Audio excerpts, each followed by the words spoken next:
Hello again. Hi there. How are you? How are you doing? How in the world are you doing? Okay. I think I just made a video yesterday or the day before because things are kicking into some kind of gears, and I have an update. I have an update on whatever I talked about yesterday. I'm not even going to think to try and remember. I'm just going to talk about what's going on now. So this whole experience, this process of experiences I'm going through are exercises in flow, living in the flow,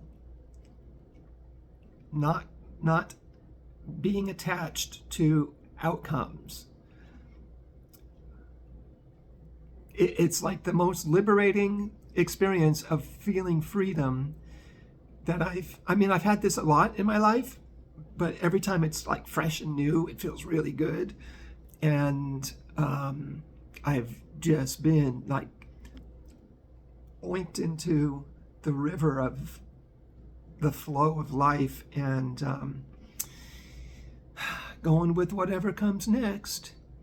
So, okay, I think over the past couple of videos, there was like 2 videos back, I was kind of freaking out about the whole idea of going back to school, and I was thinking, no, I think it's going to be too much. I don't think I can do it. That was when I was not in flow. That was when I was at a low peak of being in connection with my own soul. And why was I mentioning that? Because I was analyzing a lot of potential scenarios of what could go on, over the next 16 weeks. Seriously? A semester lasts that long? I don't care. I don't think it's 16. I think it's more like 12 or 14. Maybe it's 14. I think it used to be 16. Doesn't matter. So I came home from school yesterday, and there was a message in my inbox, and this was a blip. This was a little blip, and I had to assess it and decide what I was going to do. And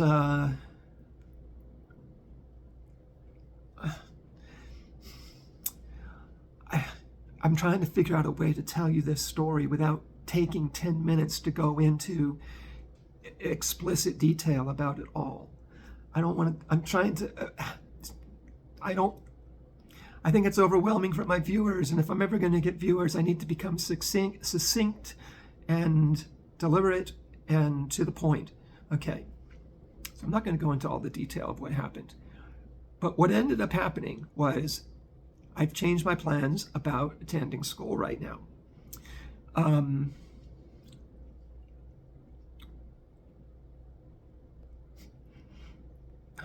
don't know how to do this without telling you the story. Shoot. Okay, hang in there. Don't give up and quit this video. Let's keep going. So all the inspiration, all the hope, all the future plan building I was making out of being in these 3 classes, only 3 classes this semester, because the semester before I took 5. And I don't think I can do this. I'm going to have to tell you stories. What the hell? And I'm hesitating telling you like the ultimate pinpoint part of the story. I haven't dropped my classes, but I did send a letter to 2 of my teachers telling them I'm not going to come back. That something happened in my private life, my personal life, that's just going to make it too difficult to go to classes. This was the hard thing about this semester, that 4 days in a row I needed to drive to the main campus from wherever I was. If I was pet sitting or if I was home, that was just going to be a lot of, gas money. I had financial aid money coming in that I could use for the gas. That was part of why I said, yeah, I can do this. But the ultimate thing is the energy it takes from me to have to drive all that much. Going to classes 4 days in a row, I didn't do that last semester. Or did I? I think I did do it last semester, but they weren't 4 days at the campus. 2 of the days were in San Ramon, which is 8-minute drive from my house.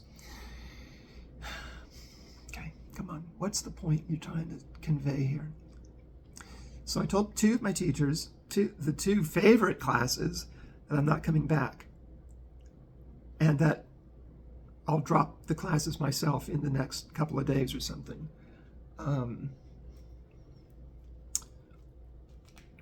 One of those is the watercolor class.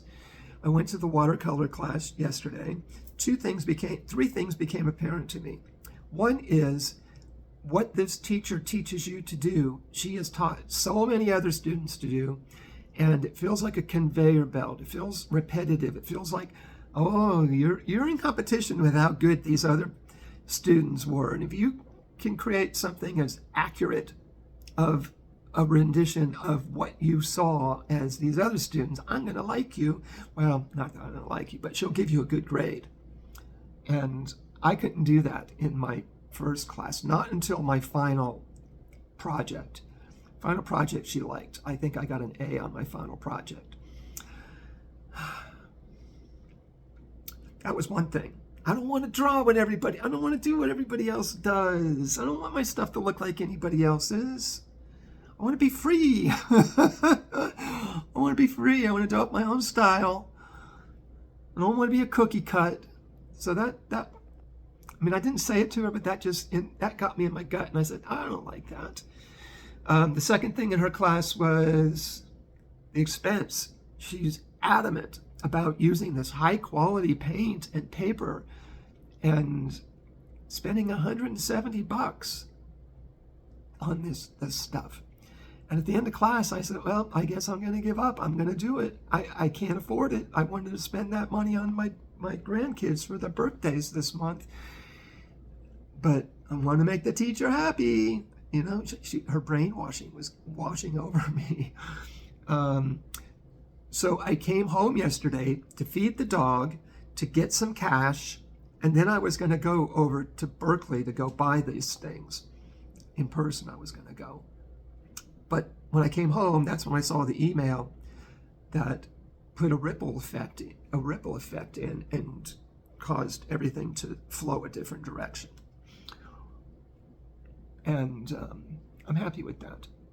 I don't feel, I wasn't attached to this plan of going to school this semester. Any of my last few videos said, I want to, but I don't know if I can handle it. And going to class on the first and second day this week was what you have to do. But it was also just to get a taste. The taste I got excited me. The humanities class was like out of this world interesting, really interesting teacher. I could have and would have learned a lot of stuff in that class. But the time commitment and the energy commitment is just more than would really be healthy for me. Because even my work situation right now, that I'm finishing this job that I've been at for the last 8 days, get 1 day off tomorrow, and then I'm going to go start a 13-day job. These jobs, they have an effect. They take energy to endure the length of these jobs, because you got to maintain a focus of behavior and activity and attention to the little animals. I mean, it's not like when I live my life freely on my own and I wake up one day and I go, oh, I think I'll go for a hike today, or I think I'm going to go to the library. This is a restriction, the effort, the energy that this job takes. So, I mean, it's other people in the world do it. It's not like it's impossible. I am pretty good at it. I keep getting hired. But having to split my attention too many ways wears me out even more. Okay, so I feel really good about this decision about discontinuing going to these classes. I feel really good about it. And here's more of why. Just in 2 days at school, under the influence of these teachers, I feel reawakened. I feel my creative soul, my inspiration to do my own work and my own study. I feel it reawakened, almost like a fire. And that's like gold for me. And I even started to do let me see, I prepared a sheet of watercolor paper. I got my watercolors out. That was before I went to lunch, and now I'm going to start to paint something. I don't know what yet. I'm going to look at my photographs and maybe copy something from one of my photographs, but I'm going to do anything. I'm going to paint. And this technique of taping your paper to a board and then wetting it and letting it dry, I learned that in class from Jane yesterday. I don't think I ever knew how to do that before, but this is inferior quality paper that I'm using. In her opinion, this paper is a waste of time and money. She said, don't do it. And the paints I'm using is really, I love this paint set.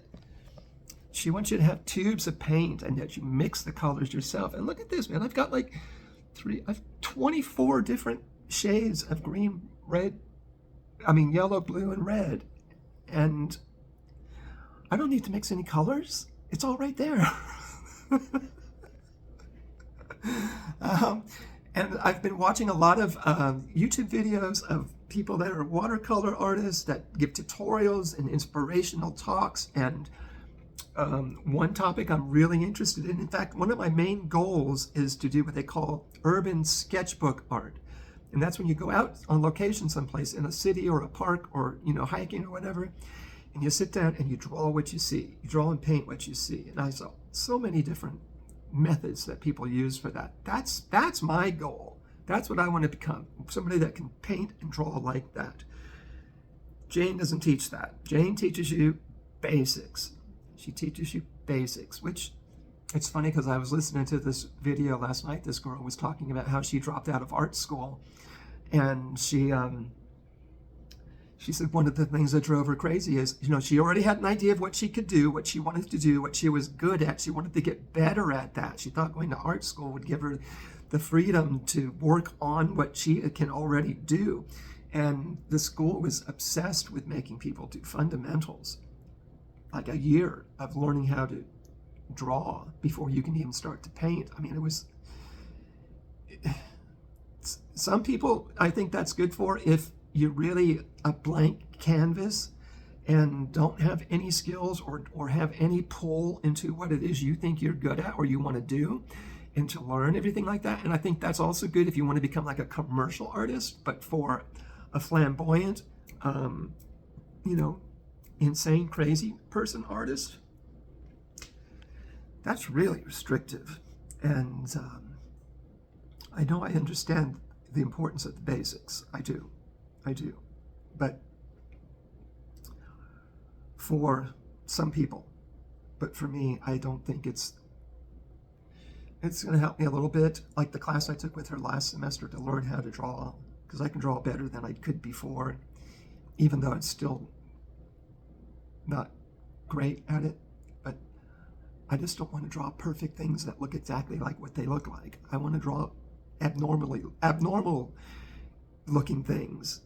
And I want my own style. I want to find and create my own style that is there's going to be a system to it. And people will look at time and they'll go, oh yeah, that was drawn by that Darko dude. But I want the freedom of having that experience. Okay, anyway. So being in the flow, wrote to two of my teachers, said I'm not coming back. The third teacher, the art history class teacher, her class is all online. I might keep that class, but I don't know. I don't have to. I don't need that class. And it might turn out, it's either going to be something that's going to keep me inspired, keep me connected into the school system, which might be good for something or other down the line this semester, and also be of inspiration for me studying artists. But yeah, I don't need it. And I'll get a little bit of financial aid money for being in that class, but it's going to be so minimal. I wouldn't be taking that class just to get that money. I have to take an abundance of classes to get an abundance of money from them. Okay, I'm wrapping this up. The other thing that occurred to me this morning, I got another email from, I'm on a Google watch list for prices of flights to Fargo from here in the Bay Area. And just happened today, when one of these notifications popped up and I saw it and I looked at it and I go, oh my God, I can fly from San Francisco directly to Fargo, round trip, for less than $150 sometime in the next 6 weeks, which is a dream of mine, to be up there in the autumn and to be able to see that place in the autumn and photograph it to death.